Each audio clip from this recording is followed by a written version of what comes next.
হয়তো এই ভিডিওটাই আপনার জীবনের মোড় ঘুরিয়ে দিতে পারে। আপনি কত রাত কেঁদেছেন কেউ জানে না, কত দোয়া করেছেন কেউ শুনেনি, কতবার বলেছেন ইয়া আল্লাহ, আর কত মনে হচ্ছে সব দরজা বন্ধ, সব চেষ্টা ব্যর্থ, সব রাস্তা অন্ধকার। তাহলে শুনুন, কোরআনে এমন একটি দোয়ার কথা আছে যে দোয়া 3 স্তরের অন্ধকার ভেদ করে আসমানে পৌঁছে গিয়েছিল, সুবহানাল্লাহ। আর সে দোয়া বদলে দিয়েছিল এক নবীর তাকদীর।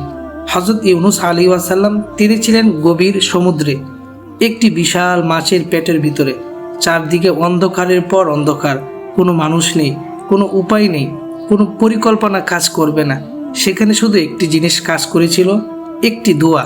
তিনি বলেছিলেন লা ইলাহা ইল্লা আনতা সুবহানাকা ইন্নী কুনতু মিনাজ জালিমিন।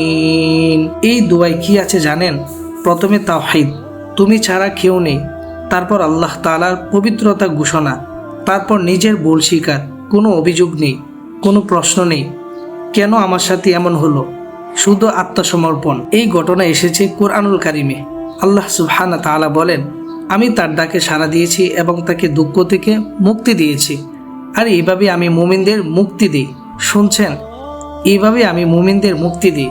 মানে এই প্রতিশ্রুতি শুধু অতীতের গল্প নয়, এটা আজও কার্যকর। আজ থেকে 3 দিন, হ্যাঁ শুধু 3 দিন, নিজের জীবনকে বদলানোর জন্য ফরজ নামাজের পর বলুন 100 বার লা ইলাহা ইল্লা আনতা সুবহানাকা ইন্নী কুনতু মিনাজ জালিমিন। লা ইলাহা ইল্লা আনতা সুবহানাকা ইন্নী কুনতু মিনাজ জালিমিন। কিন্তু মনে রাখবেন, 3 দিন মানে আল্লাহ বাধ্য নন। 3 দিন মানে আপনার অন্তর বদলানোর সময়।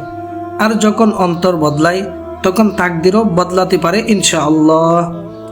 যে আল্লাহ সমুদ্রের তলদেশ থেকে নবীকে তুলেছেন, তিনি কি আপনার সমস্যার সমাধান করতে পারবেন না? আজ শুরু করুন, মন থেকে বলুন লা ইলাহা ইল্লা আনতা সুবহানাকা ইন্নী কুনতু মিনাজ জালিমিন। হয়তো আজকের রাতটাই আপনার মুক্তির শুরু। আল্লাহ আমাদের দোয়া কবুল করুন, যেভাবে আমাদের জন্য উত্তম। আমিন।